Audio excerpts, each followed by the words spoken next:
From the beginning, I've had a weird feeling about James from this season of 90 Day Fiancé.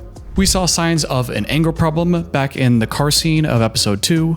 We've seen him lie to everyone in his life on multiple occasions, and we've seen him repeatedly talk down to and patronize his partner Meitalia. But it wasn't until this episode, where he and Tatta had a talk about the fights they had last episode, did I realize that James shows signs of being much worse than we first thought. And I might actually relate to him. But before we get to the rant, first we need to recap what happened. Oh, and this is all just my opinion, and I'm not an expert. Should probably mention that too. The episode starts off right in the middle of the fights that we had with them last episode, where, after James and Tatta revealed to Tatta's parents that the two of them are moving to Indonesia and need a job to pay off their debts, the conversation seemed to end with Tatta on her hands and knees on the floor, crying and begging for her mother's forgiveness.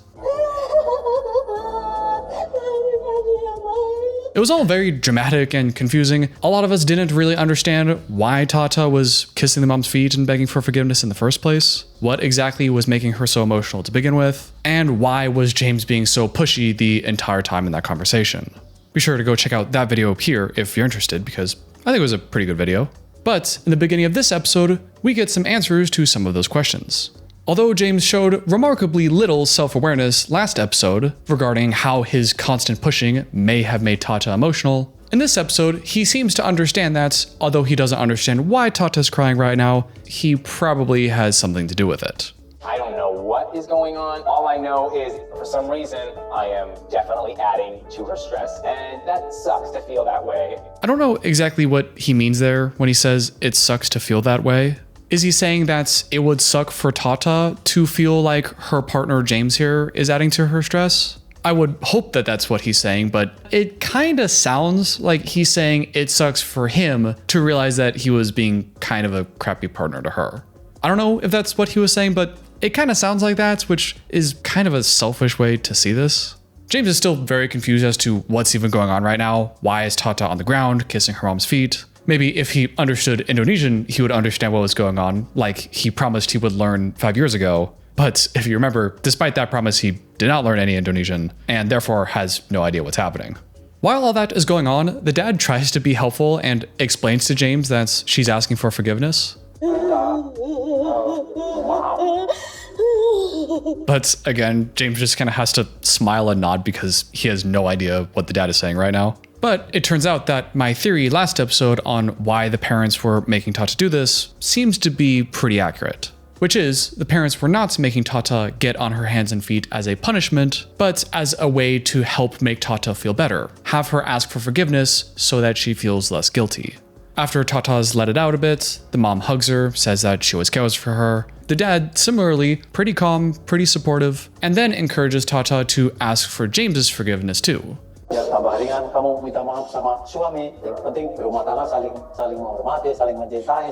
don't really know what the dad is intending Tatta to ask forgiveness for from James, and it seems like Tatta doesn't know either, because she does what her father asks and tries apologizing to James, but she kind of does one of those apologies where you feel bad and you know you did something wrong, but maybe you don't actually think you did anything wrong. So she apologizes for whatever she said and done that he didn't like.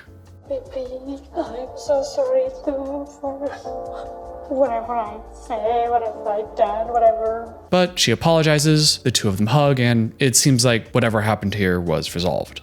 The parents tell the kids that they'll pay their debt for them, that the two of them should just enjoy life right now, and the two of you should focus on your own health and happiness so that you'll later raise happy and healthy kids. Harus gembira. Nanti punya anak sehat.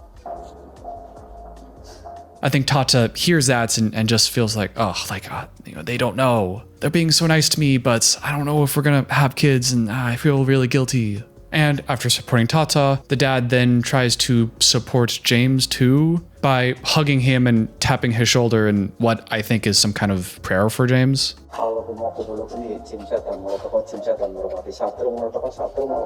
Which is pretty cool for the dad. The parents really do seem like very nice, open, and kind people. But James doesn't know. James still doesn't speak the language, so he's probably thinking like, what What the fuck have I gotten myself into?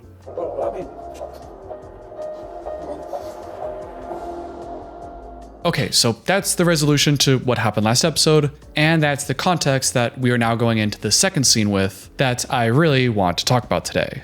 This scene takes place later that night, where the two of them are then back to their hotel room where it's just the two of them. Earlier this evening, we had a discussion with Tatta's family, and it didn't end well. To feel like I was the only one in the room who had no idea what was happening, that's a terrible feeling. The two of them settle in, and then James asks Tatta about what happened earlier. Specifically, what was it that made Tatta cry? I still don't know why you started crying And without hesitation, Tatta answers by saying, I got really upset because I was trying my best, I was trying to translate. Because I try to talk and then I need to translate to you, I need to translate for mom and dad. And the whole time, you just kept pushing me and pushing me and pushing me. And then you've been pushing me and pushing me and pushing me. Which I think is totally understandable and what I suspected in my last video on them. And then starts acting out how she feels like James was talking to her. Like, you talk to them. You lead the conversation. That's how you talk to me. Okay, so already from the beginning of this conversation, very interesting. Because she could have just said, yeah, it was really a lot of pressure in the moment and felt like you really pushing me, that's why I got upset. But the fact that she's now pantomiming him in that's such an aggressive and angry way, the tone of her voice, well, why don't you do this and you do that? She's clearly pretty upset about it. Which I'm not really surprised by, because Tatta hasn't really had an opportunity yet to tell James what he did wrong and why he made her upset. That's also why those generic kind of forced apologies don't really do anything. Because theoretically, you're apologizing because you recognize what you did wrong and you feel remorse and you're ready to take that responsibility. But when you're forced to apologize just generically and, well, for everything I said or did, you're not really sorry. You're sorry that you fought, but you might still be really angry about how the other person acted.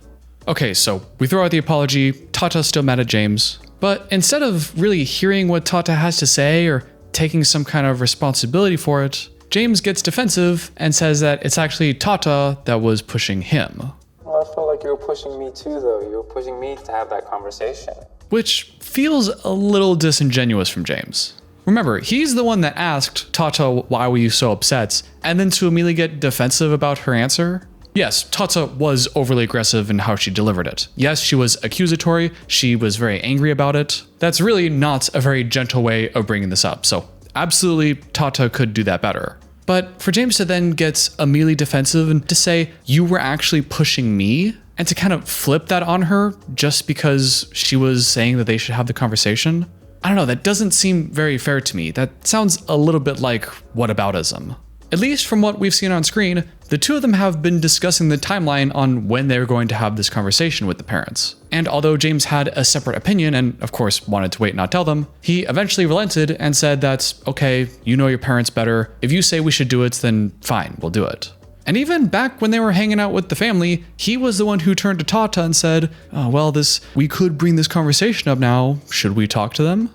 That leads into a conversation we could have with them. So do you want to have that conversation now? So I don't think it's very fair of James right now to frame this whole thing as Tatta pushing James to have this conversation. Tatta says, no, I didn't push you into this. We needed to have this conversation. You agreed. James said that, well, you were making me talk to them and I was supposed to follow your lead. That conversation. But then you wanted me to be the one to have the conversation. No! And then Tatta brings it back to the original problem, was that she was trying her best to do all these things and translates, but James was just very pushy and not giving her a chance to even pause or think. It's about you, not give me a break to talk, to think, to translate double language in my brain. Tatta is very mad here, and it seems like she feels quite hurt by James's behavior. And yes, I understand if some people want to call Tatta melodramatic or overly emotional for this, that she's yelling and getting very angry. It's true, it's not the most functional behavior. It'd be better if you could tell your partner more directly and without the high emotionality, what's going on. But I still want to explore why she's feeling the way she's feeling. And in a one-on-one, she explains that she apologized to him earlier for how she contributed to the fight, but is upset that he has not apologized at all for what he did to cause the fight. Make me sad that he's not apologizing about the way he treated me. And is extra hurts that now that James has asked explicitly why she's emotional and she's explained that it's because of him, that he still hasn't apologized or taken any responsibility for it. And then the fact that I already told him how I felt, and then he still not get it, I feel it's just hurt. And yeah, she's got a point. At least on screen, we haven't seen James apologize for anything yet. And while it's generally easier to get an apology for someone when you don't raise your voice and yell at them, you know, you really want to have a more gentle startup so that they don't get so defensive. It still says something that James started this conversation by wanting to understand why Tatta was crying and then take no accountability when she said it's because of his behavior. After Tatta got upset and tried yelling at James about everything he did wrong, James responds by saying that he doesn't feel like the two of them made any progress. Well, I still don't think we made any progress as far as what the plan is. We didn't ever talk about how we're going to make money. Which, along with being a negative Nancy who just seems to continuously have to bring up more bad things, it does also feel like completely sidestepping the emotional conversation they were just having. Like, she just tried to tell you that you did something wrong and got all mad, and then you just go, well, didn't even matter anyway. Didn't even get our result that we wanted, so, you know, what does it matter? Like, hey, maybe you should apologize first? She says, well, we actually did make progress. They offered to pay off the car. They can help us with paying the car. James says, no, that's actually not progress because I don't want them to pay for our debt. But you know my thoughts on that. I don't want them to help us I with know, I that. did tell them. Tatta says, yes, I know. I tried telling them that. And then James gets mad that he didn't know what was going on. And I had no idea what was happening. It's not fair to me to not know what's going on and then for you to get mad at me because we're trying to have a conversation about emotional things. Does watching that just make you feel kind of grossed out and disgusted by him like it does for me? I'm not trying to say he's a bad person here, just that's how I feel watching that. Okay, so first things first, I had no idea what was going on. Okay, that's fair, you didn't know, but why then, in every other part of this conversation, you're talking with authority about what Tatta did right or wrong? We didn't make any progress. We didn't talk about how we make money. I don't want them to pay for our debts. And Tatta says, I know. I told them this whole thing. I was translating the whole time. And then James's defense is, well, I didn't know that. Okay then, if you don't know what's going on, then don't get mad at Tatta for not doing something right if you don't even know what she did. You can't play the, oh, I didn't know what was going on card while also criticizing Tatta's performance that you don't know. If you don't know what was being said, then don't criticize Tatta for what you think she said. Secondly, he says, it's not fair to me to not know what's going on and then for you to get mad at me when we're having a serious conversation. It's not fair to me to not know what's going on and then for you to get mad at me because we're trying to have a conversation about emotional things. It's not fair to me for you to get mad at me when I have no idea what's happening. Okay, that statement by itself, that seems reasonable. But I'm not sure how he's applying that right now. Because just 2 minutes ago, when Tatta was mad at James and telling him that you kept pushing me, that's why I'm upset. When she said all of that, she was speaking English. So nothing he just said is any defense of that. But if he's using that as a defense for the conversation they're having right now, like he brings up that they didn't make any progress on the money front, and then Tatta says, actually, we did make progress. If he was then saying, well, you can't get mad at me, I didn't know that we made progress, then that just kind of seems like bullshit. If he's really trying to say that, well, we're having this fight and you're yelling at me for some bullshit I did and I'm not apologizing for it, and this conversation with your parents wasn't even good because we didn't even make progress despite me not knowing that, and the conversation is escalating and then says, well, I don't even speak the language, you know, so you just can't get mad at me for everything. You can't get mad at me for not knowing, that's so unfair of you. Then it's like, dude, that's full of shit. You can't poke a bear until they get mad, and then when they get mad, I'll back off and go, oh, well, wow, you're being so unreasonable to me right now. It's like he's trying to present himself as this emotional guru that is ultimately calm and mature and just trying to have a reasonable conversation. But then Tatta over here keeps freaking out and getting all emotional. Like, don't you understand how unfair it is to me how you're acting right now? And has all this just judgments and patronizing language towards her? It's not fair to me how you're treating me right now. You know, that's just, it doesn't feel like that's a genuine reaction from James, and kind of feels more like he's desperately vying to be on top here. Like he's trying to make sure that he seems like he's the one that's coming out the victor and the morally superior person, and putting Tatta down as this emotional, reactive, unfair person who's just unreasonable because, of course, I wouldn't understand the language, so how can you be this mad at me? It's not fair to me to not know what's going on, and then for you to get mad at me because we're trying to have a conversation about emotional things. I don't know, I'm getting worked up. Do you guys see what I'm coming at here, though? Maybe if you don't, before you write an angry comment about how biased I am, which maybe I am, let's keep going because I think it'll be more clear. Tatta says, I translated everything for you. Yes, you may have not known, but I was doing all the translating, and despite all that, you still kept pushing me. Emotional things. Every single word I translated to you. You pushing me. When James interrupts and says that he didn't push her. You pushing me for. I didn't push you. You did. Okay, so his first defense was, well, I actually think you're the one who is pushing me, which I didn't really agree with. And now his defense is that he just wasn't pushing her at all. Buddy, you asked why she was upset. She told you. She's told you many times, and I don't even think it's that controversial or really implicates him as a terrible person for him to admit that, okay, I guess I was kind of pushy. You know, he's not admitting to being a horrible, malicious person. He could just say, yeah, you know, I'm sorry, I didn't mean to come off like that, but yeah, I could see how, you know, it could be a little pushy. I mean, he brought it up 6 times. Whether you think he's justified or not, that's being pushy. This just looks like he can't take any responsibility. We then get his half-assed apology, where he mutters the famous, I'm sorry if you felt that way apology. I'm sorry if you feel that way, but I wasn't trying to push you. But also says that he wasn't trying to push her, which I think actually is a good thing to say. And then, despite James claiming earlier that he didn't understand anything that was going on, now decides that he did understand what was going on and claims that Tatta wasn't translating correctly, which Tatta gets very mad about and cusses. Thank you. I told you exactly what we discussed earlier. You need to tell them what we talked about. I did that. Now, should she have cussed? That's up to you. Yes, she's clearly very mad and very aggressive and, you know, not being direct, but given the context of the conversation, I can't say I blame her.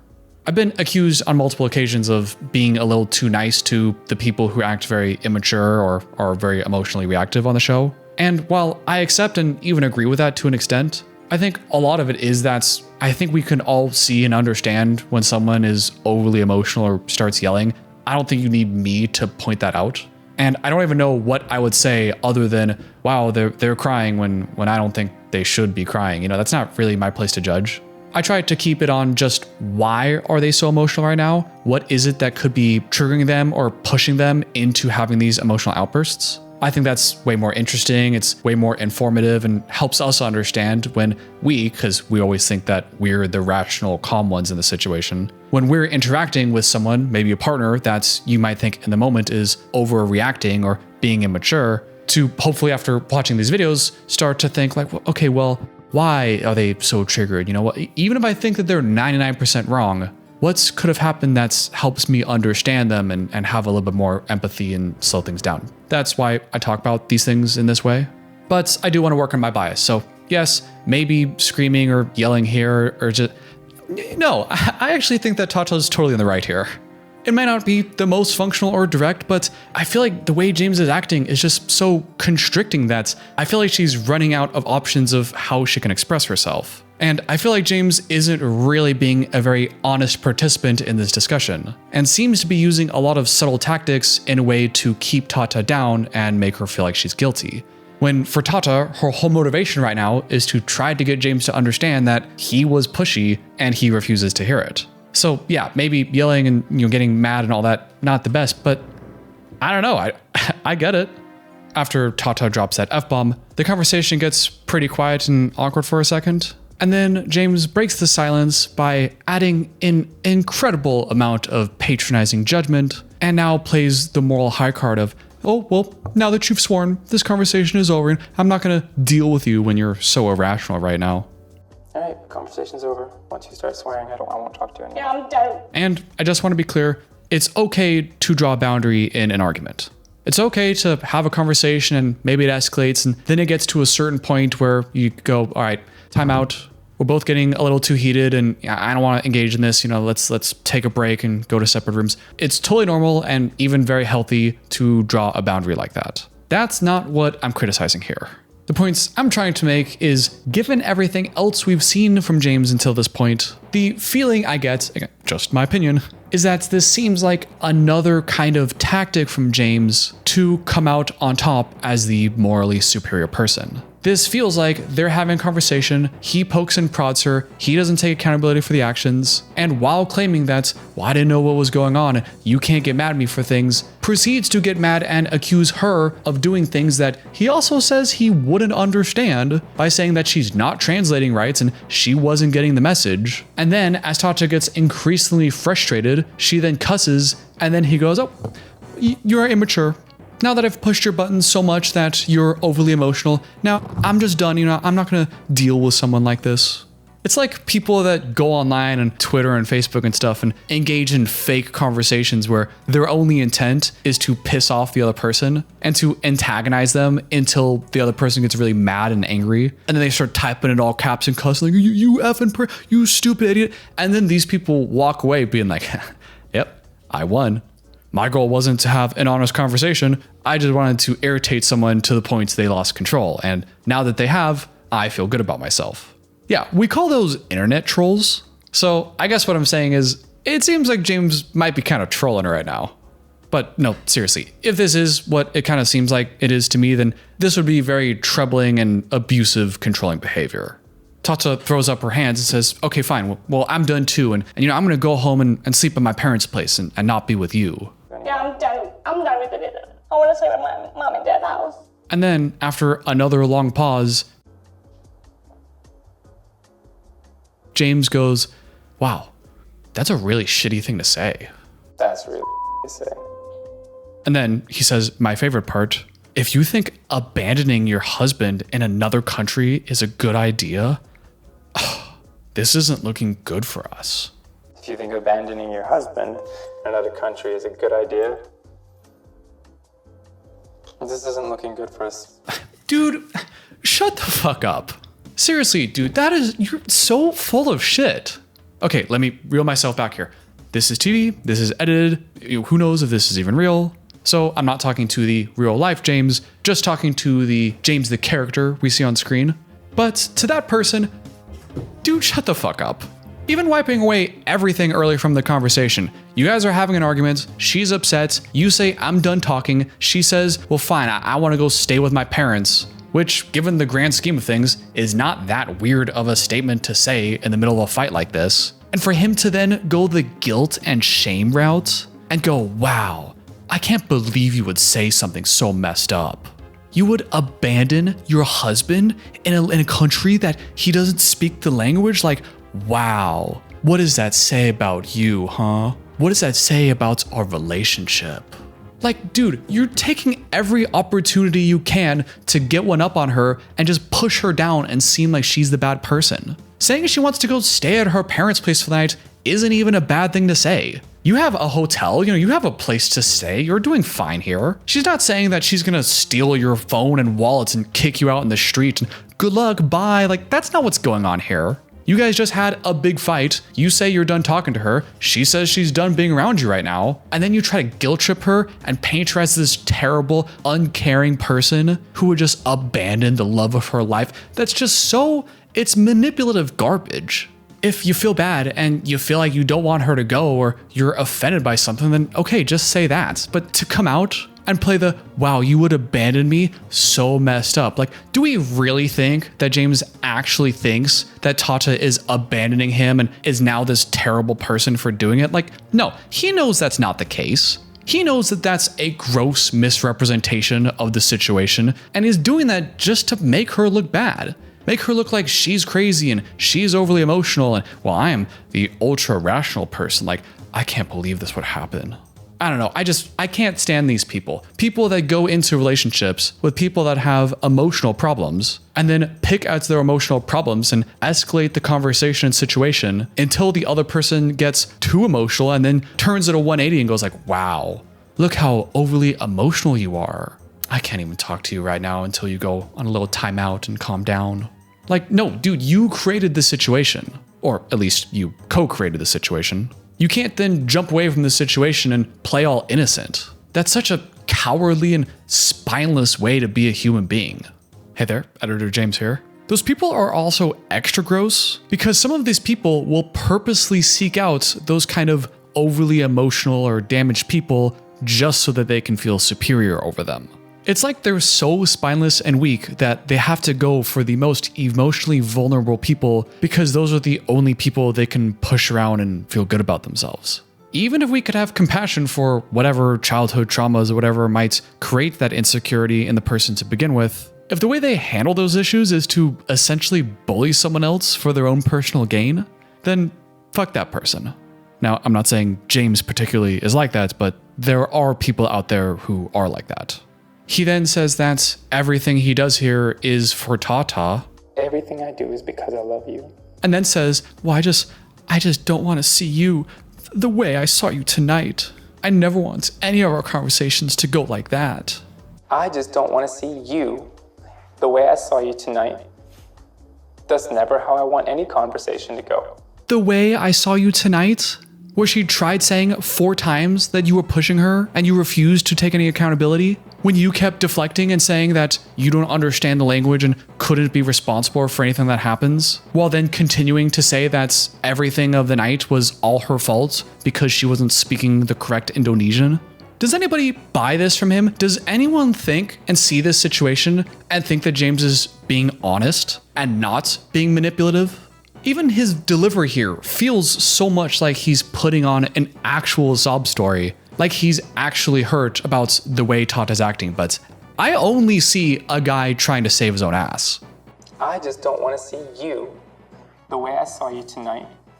Tatta says she's sorry after hearing all this, so I guess if it was a manipulation tactic, then I guess it worked. While James seems to kind of sort of apologize for pushing her earlier and promises that he would do better. I'm sorry I made you feel pushed, and I'll do better. I will. Which sounds nice, like, oh, well, at least he's finally able to take some accountability. But this is also a very common tactic from abusers, where they treat you really shitty and make this huge problem and say that everything in the world is your fault, but then afterwards seem as if they're being emotionally responsible and nice and caring and be like, well, I know this was really bad and I know I just made you feel like absolute shit for an hour, but I just want to tell you that everything I do is for you, and I'm sorry about everything. You know, I don't want this to happen this way, even though I kind of orchestrated things and kind of made it happen this way. It's a very common thing from abusers and is even a core element of the abusive cycle, where if you don't do that part of the cycle and it's just negative all the time, the person may then think that's, wow, this relationship really sucks. I'm always feeling bad, you know, I'm going to escape. But they always give you that hook of, it's for you. It's because I love you. It's because all these good things and, you know, and I'm sorry too. But like, are you actually? And the episode ends with the two of them hugging and James saying that he never wants to see Tatta hurt, especially if it's because of him. I don't like seeing you hurt, especially if it's because of me. Which might be nice if that was actually true, but may also just be a further way to deflect and adding an extra layer of smoke and mirrors to prevent Tatta from ever thinking that this is just manipulation from James. Okay, deep breaths. That was the end of the content from this episode, but it's not the end of what I have to say. I knew I was going to talk some shit about James here because this was really annoying behavior from James, but honestly, even I'm surprised right now when I'm recording how upset it makes me. But I recognize that I know I have at least some kind of bias with defending the overly emotional people like Tatta, and knowing how upset I get at James and how clearly I think that this looks like abusive behavior, that's also a tell to me that I probably have a lot of blind spots with this, and I may be missing some things here. So this is your opportunity to pause the video and write out your theory that maybe makes James look a little less bad. But in the meantime, I also wanted to talk about a concept in psychology and intimate relationships called over and under functioning. Over-functioning and under-functioning is a dynamic that can develop in any relationship between two people. or a family of people, where one person may develop into the overfunctional role, who takes on more of the responsibilities and control and decision-making of the relationship, and the other person develops into the underfunctional role, who typically acts more immature, less responsible, and less in control. It can look like one person kind of becoming the parent of the relationship, while the other person acts more like a child. Over and underfunctioning can often be really tied up in one's identity. I am the caretaker that has to keep everything controlled. I am the responsible one, and I almost wonder if that could explain why he said at the airport a few episodes ago that he's afraid of Tatta leaving because without her, he doesn't know who he is. And without her, I don't really know who I am. I just feel scared. It could be that this overfunctioning role could be so ingrained in his identity that when you take Tatta away and he doesn't have that role anymore, that he doesn't really know what's left and is scared and uncomfortable. It's kind of a form of enmeshment where you don't really have the differentiation to see yourself outside of your role in the relationship. Some examples of overfunctioning may be they often offer unsolicited advice, appearing controlling and being the emotional caretaker. They may feel like a martyr and express frustration passive-aggressively, have a deep fear of negative consequences if they don't take action and feel responsible for their partner, and most importantly, they often, if not always, feel resentful, burned out, and pissed off. Some signs of underfunctioning: withdrawing emotionally or becoming distant in the marriage, even becoming physically ill or developing mental health issues, being more emotionally dependent and constantly seeking reassurance, struggling with self-doubt, low self-esteem, even a toxic shame pattern. These bullet points don't capture the essence perfectly, and there's different ways that this kind of behavior can manifest. So I don't think James and Tatta are a perfect one-to-one with at least this list, but we certainly have seen a pattern by now with James seeming like he has this patronizing, parental, judgmental attitude. Like when they were in the car together and he said that no matter what, they have to talk with love. Whatever, I need to go. But what do I always say? No matter how mad you get, speak in love. Because at the end of the day, we're still... Love, love, love, love, love. Is that what you want? Or like when they were at the store a few episodes ago and was talking to Tatta like, well, we gotta figure these things out. We gotta figure out the money. We're gonna be worried if we don't get all these details figured out. Well, while Tatta was agreeing and saying like, yeah, we'll figure this out, he still seemed as if he needed to be this in charge, we're solving all the problems kind of person. Those are things we really need to figure out. That's going to just wipe us out real fast. Is that even something that we could make here? So that's going to be a stressful thing. And even in emotional conversations like this, where he has this kind of talking down judgmental attitude, well, I'm not going to talk to you once you start swearing. Well, I can't believe you would do these things, as if he is an ultimate judge. While Tatta's possible underfunctioning may seem more obvious, yes, she's highly emotional, but she doesn't really seem to cower and become childish around confronting these problems. She actually seems like she resists that because she's the one saying, let's talk this out with the parents. Let's confront the issue head on, then we have all the information to work with. Let's not wait until the last minute to tell people, let's actually be responsible and I want to say goodbye to your family, that's the right thing to do. It doesn't seem like outside of an emotional aspect that she really does a lot of underfunctioning, but it could still be that James is maybe used to that role and might be kind of forcing that role and dynamic in the relationship in order to keep the status quo, even if Tatta doesn't really want that.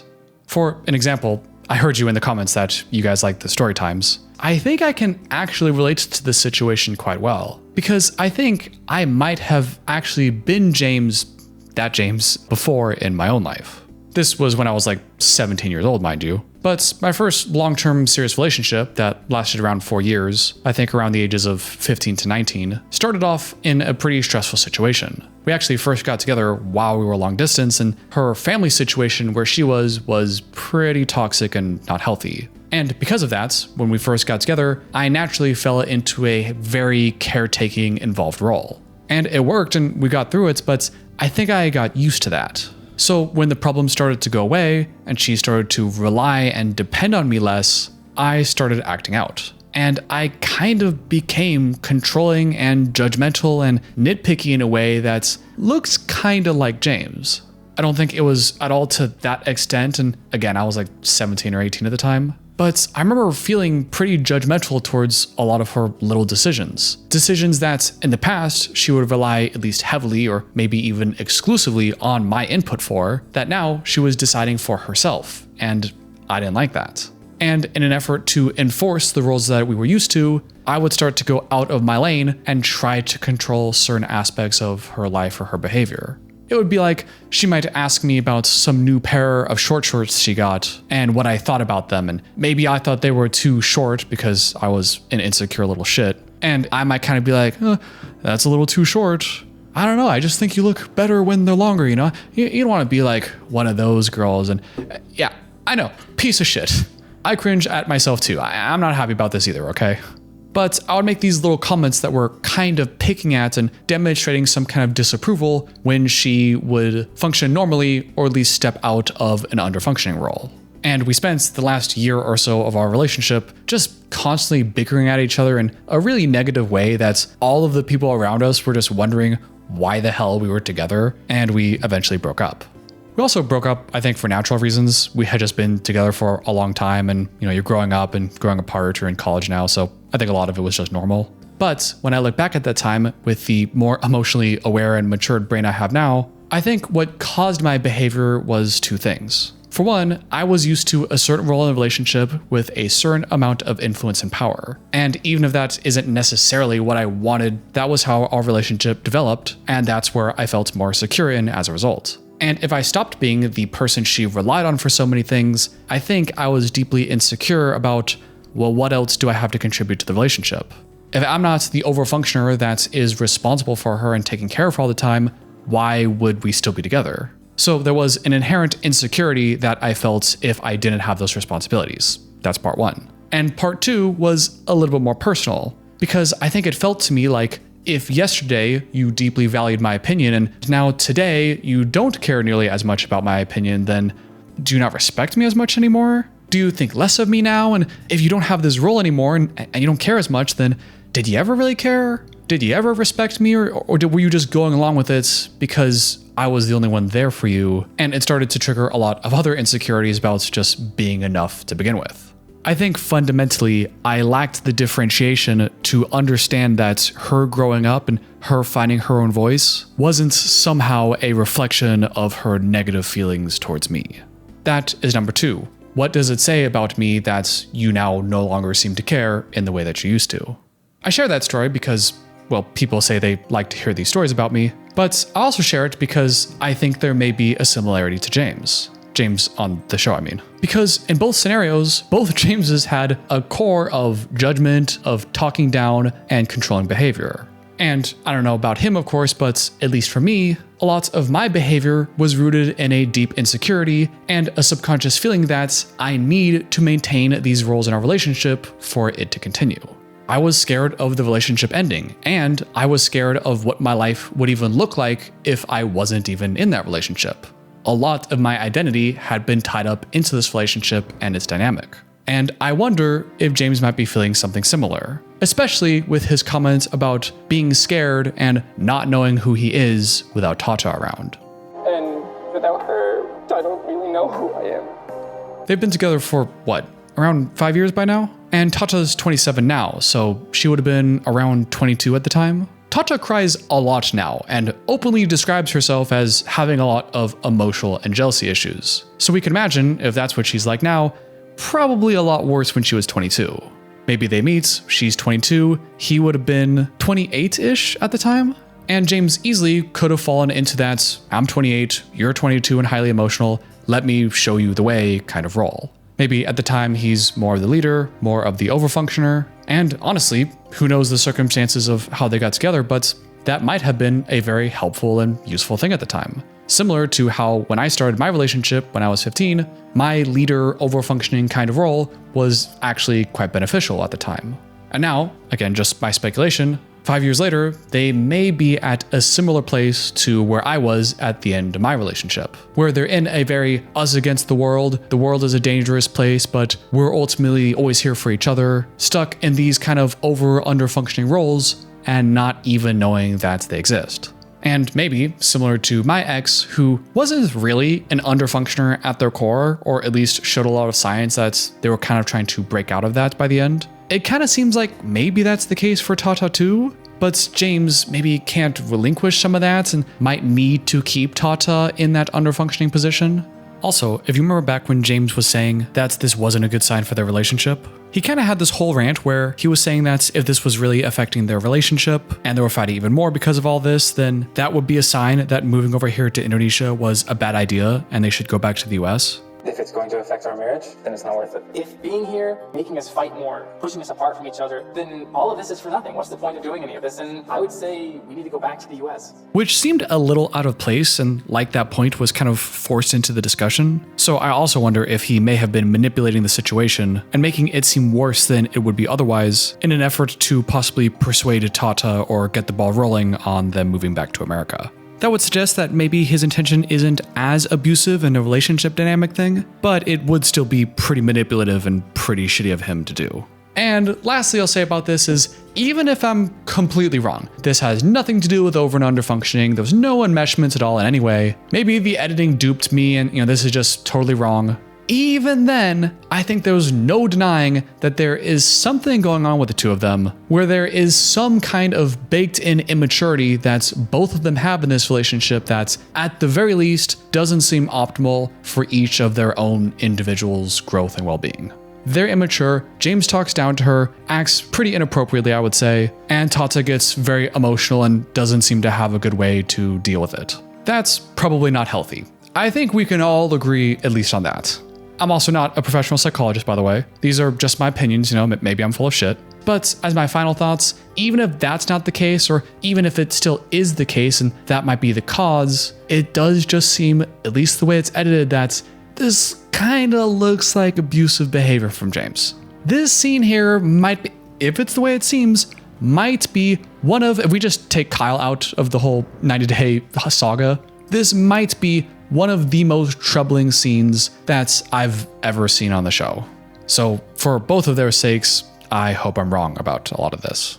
That's all I got for today's video. Let me know what you thought about this couple in the comments down below. We talked about a lot of things today, so anything and everything that you have to say, let me know. I'd love to hear. A big thank you to all of you channel members for supporting this channel, with an extra special thank you to Nancy Jones for being a producer of this channel. Get access to all these videos a little bit earlier whenever I'm done with them, as opposed to waiting for them posted by becoming a channel member. And if you'd like your name in the credits or for an extra special shoutouts, there's always the producer tier for you. And until next time, I'll see you later.